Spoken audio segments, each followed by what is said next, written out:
All right, so we'll jump into it. Thanks everyone for joining on this afternoon. I'm tuning in from Adelaide. They've been very kind to me and welcomed me with the same weather that we have in Melbourne from time to time. This webinar will be about the Fronius Verto. So that's our newest inverter on the small commercial PV systems. And yeah, for those of you that don't know me, my name is Pat. I'm one of the sales engineers with Fronius. I've been with the company for about 4.5 years now, so I would have met a few of you along the way. And yeah, what we're going to be learning about today is basically our existing commercial portfolio and where the Verto series sits within that existing commercial portfolio. And then we'll cover some of the features that are there with the Verto.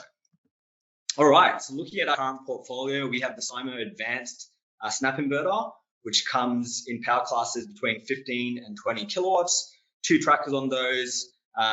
We've got a pretty broad voltage range. Then I've also mentioned the SnapINverter Eco, which comes in 25 kilowatts and 27 kilowatts. There's just 1 tracker on that inverter. And you have a bit of a tighter voltage range because there's no DC-DC booster in that inverter. So anything with the Eco on the end of it will be the similar sort of thing. So 1 tracker, no DC-DC booster. So it's still available, but as you'll see, the Verto series will surpass that inverter and we'll be taking over those power classes. Then we have the Toro. So that comes in a 50 kilowatt power class. It has 3 trackers and a broader voltage range as well. And then the Toro Eco. So again, yeah, 1 tracker, a bit of a tighter voltage range there. And that comes in a 50 kilowatt as well as a 100 kilowatt power class. All right. So in terms of the Verto series, it comes in 4 power classes at the moment. So that's 25 kilowatt, 27 kilowatt, 30 kilowatt, and 33.3 kilowatt. So as I mentioned before, it'll be taking over that 25 and 27 kilowatt range from the SnapINverter Eco, okay?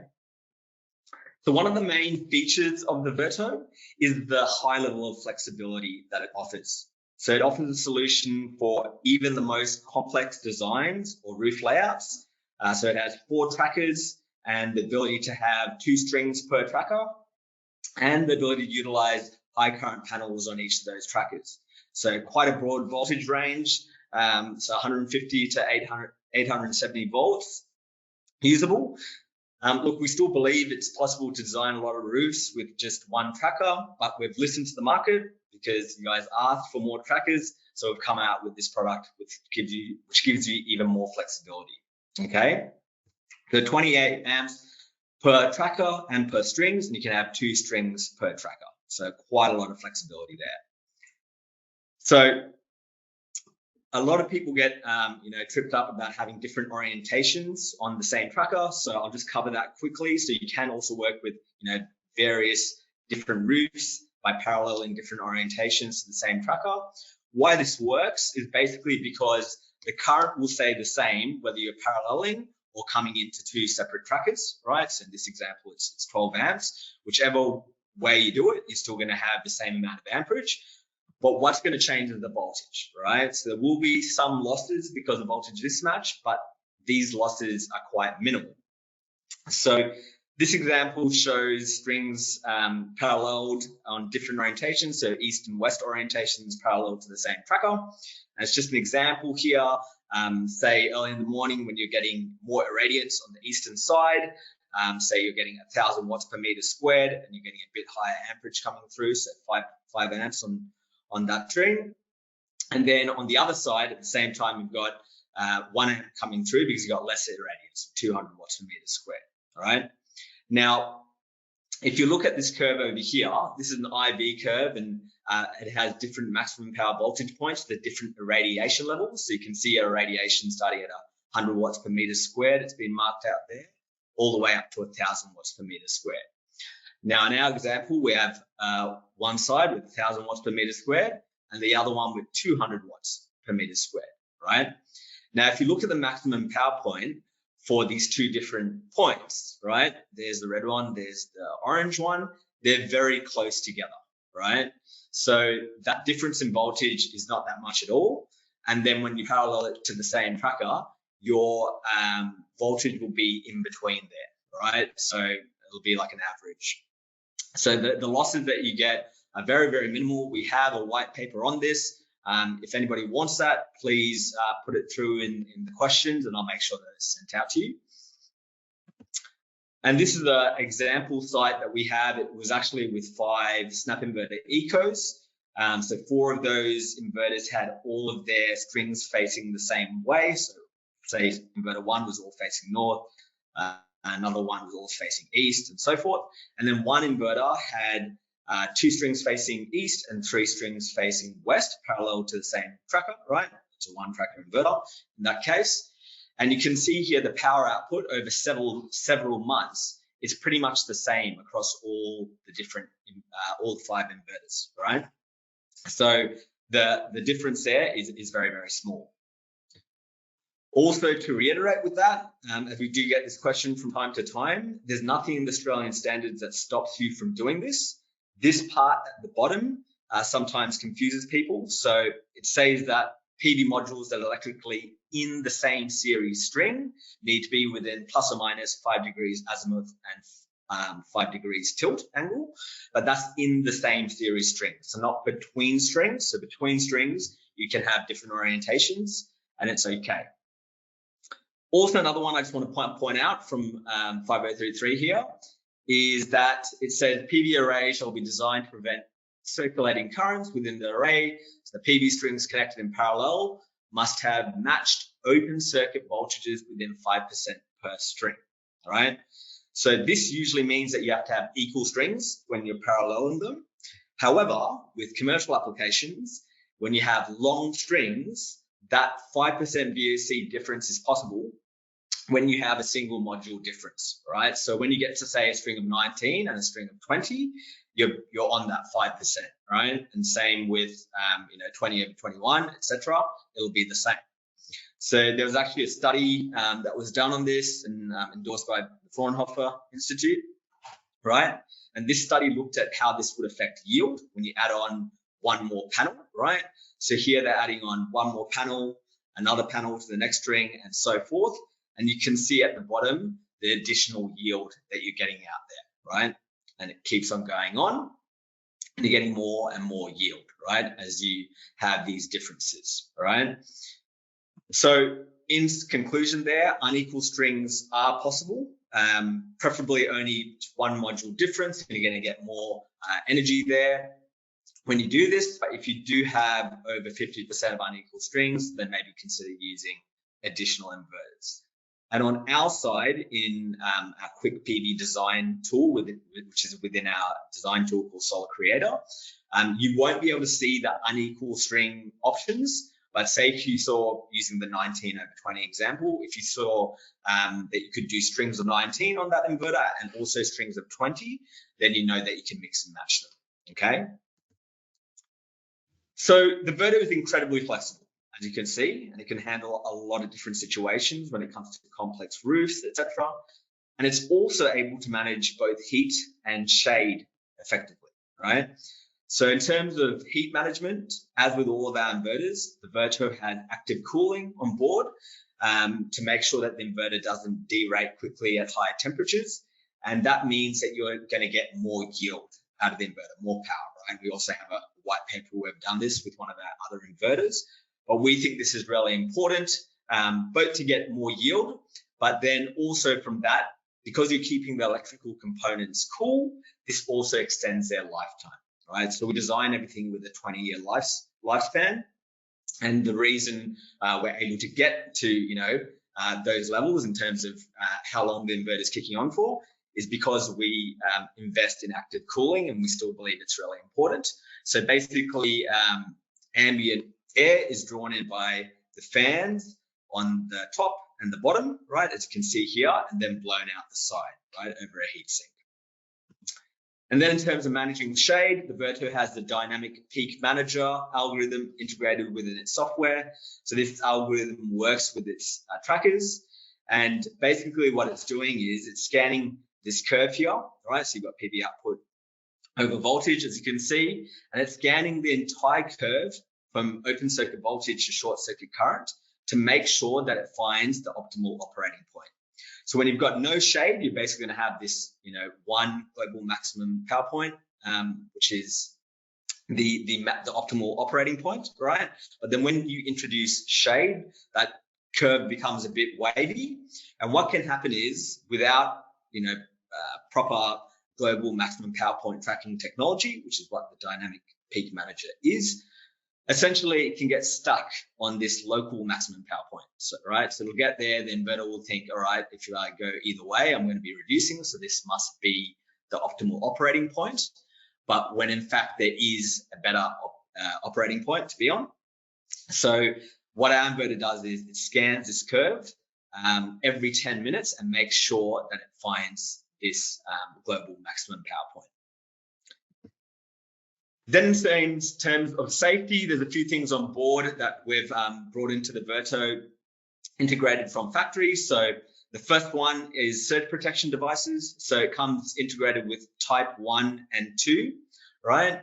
And then we also have the arc guard or arc fault circuit interrupter technology, right? Which is in some of our other inverters as well.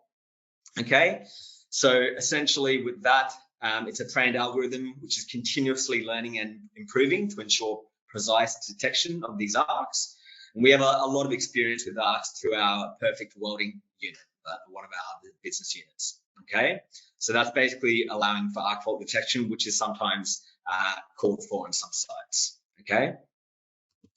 Another feature of the Verto is its ability to do asymmetric power generation. So as the name implies, that allows the Verto to have unequal power generation across the 3 phases. So one use case for asymmetric generation is to help with per phase metering requirements. So this is particularly relevant for our neighbors over in New Zealand. With equal power output all the time, what can happen is a scenario like this shown here, where you're basically importing from the grid on phase 1 at a higher cost while exporting simultaneously on the other phases at a lower cost. So it's not the most efficient or cost-effective way to do things. But with asymmetric generation, it allows you to use all the available solar power, right? And you don't end up importing anything from the grid. The second use case is where there's strict export limiting requirements for each phase. So what we call per phase export limiting. So for example, here, no power is allowed to be fed into the grid on any phase, right?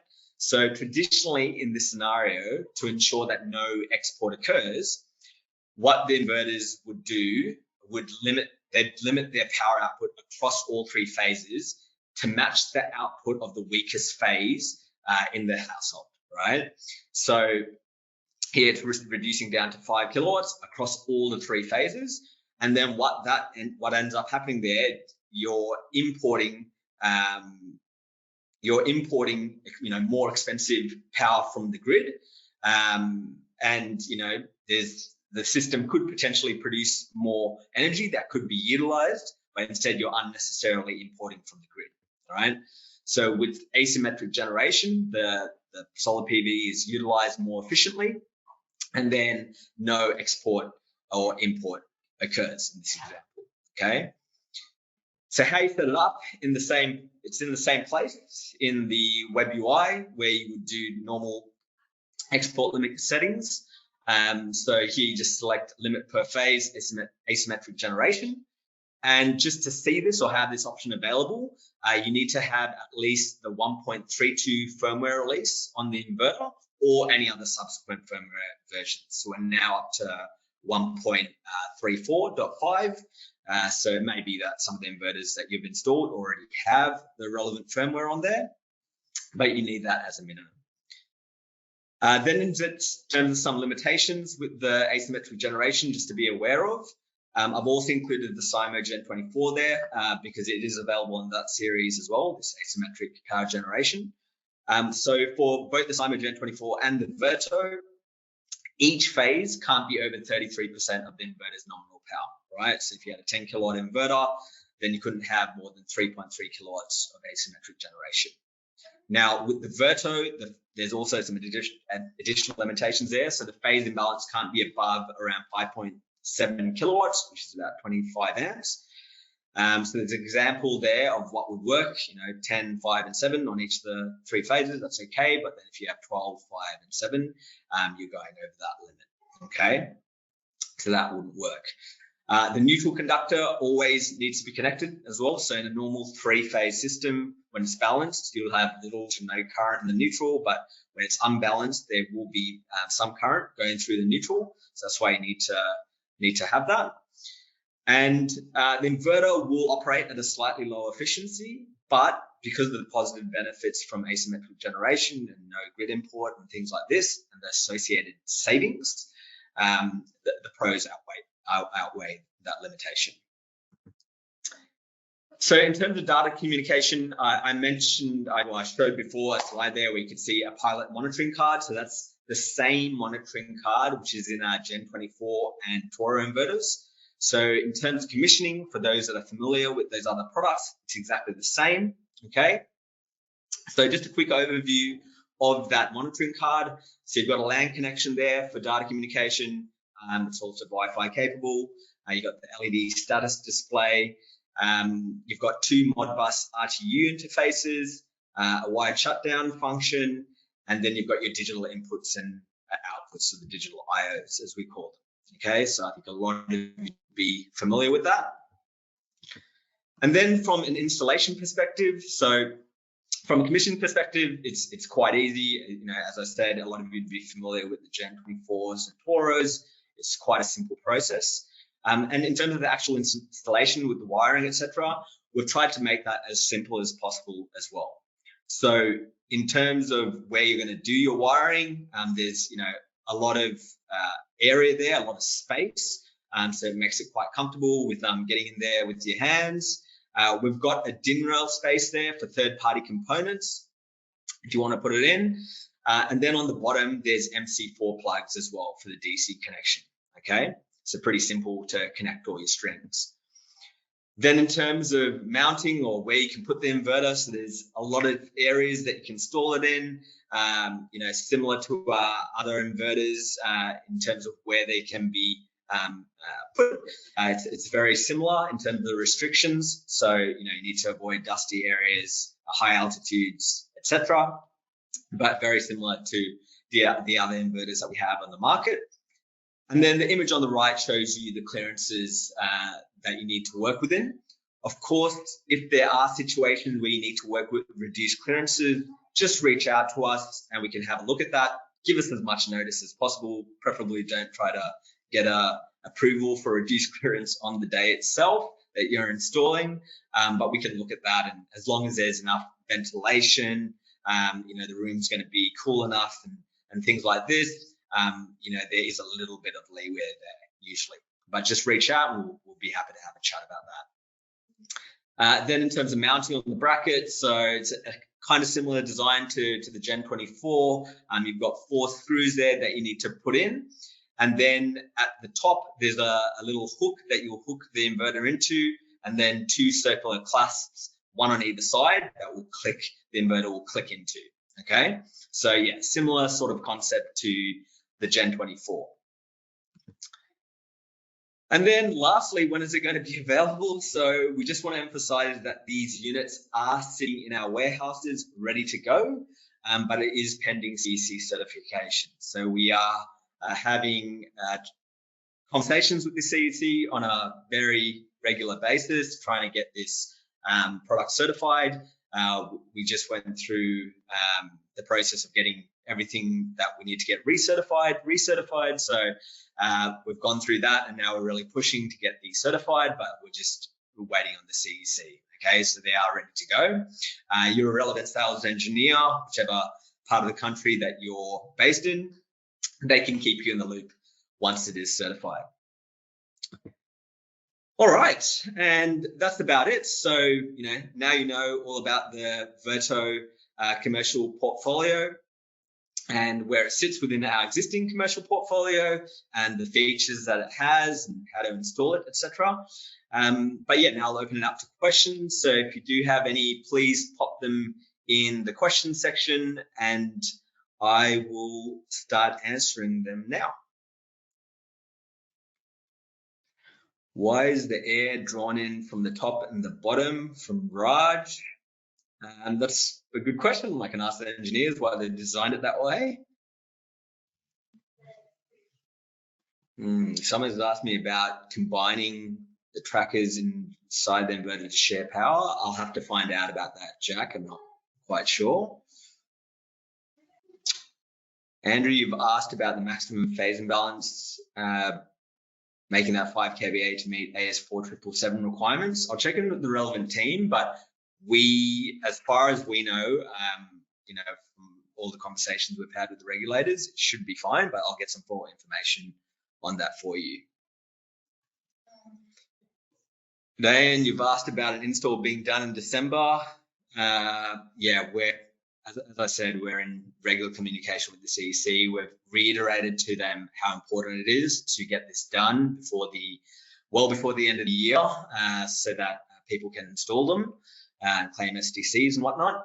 But I don't have an answer for you now. I'll see if I can get another one from the team at the end of this week. But yeah, we will be definitely announcing that in a loud way to the whole market once it is certified and ready to go. Carl, so it comes in a 25, 27, 30, and 33.3 kilowatt. You also have access to the PowerPoint slides as well. So they will be attached as a PDF and email to you after the webinar, okay? Hi, Struan. Yes, in terms of load control, you can do, yes, similar things to what we do with the SIMO. Can these inverters be daisy chained? Chris, no, they can't be daisy chained, but if it's for export control, we now on the firmware that we have right now, or even from 1.33, so now 1.34.5, we are able to export control multiple inverters, up to 20 inverters, so a master and follower inverters, up to 20. We can do that over the network. So essentially all inverters need to be connected to the same network, and then it's over Modbus TCP. And we can do that for flexible exports as well. We basically can cover most situations. If you want any more information on that, I can send you through an application guide on how that's done, okay? Hi, Matthew. No, the asymmetric generator can't put all 27 kilowatts on one phase, okay? So the maximum is 33% of the nominal power, okay? But yeah, I'm not sure if you missed that bit in the webinar, but you can see that in the slides as well. Good question, Matthew. I'm not sure if you can bypass MC4 plugs and have the DC fed straight inside. I'll have to check, but I don't think so, but I'll check for you and come back. Yes, from a comms point of view, you can install them on the same site as Ecos, SIMOs, Gen 24s. Essentially for SolarWeb, everything's going to be communicating via its own monitoring card to the SolarWeb platform, right? Or to the servers, and that'll be shown on the SolarWeb platform. So all the production, etc., will be linked up. And then if you were to do consumption monitoring, you just have a smart meter linked into one of those inverters. And then for, say, export control, if you need to do that across all these different inverters, then you could use that multi-inverter export control I was mentioning before, which is over the network via Modbus TCP. There's no integrated fuses, Malik, on this one. It's not like the Toro Eco, okay? All right, so it looks like there isn't many questions coming through. Sorry, I'm just on a small little window here flicking through them. If I missed any, I will get back to you via email. If you have any other questions, feel free to email them to pv-solutions-australia@fronius.com, and I'll come back to you, okay? All right, thank you everyone for joining the webinar, and yeah, I'll see you next time. Thanks, bye.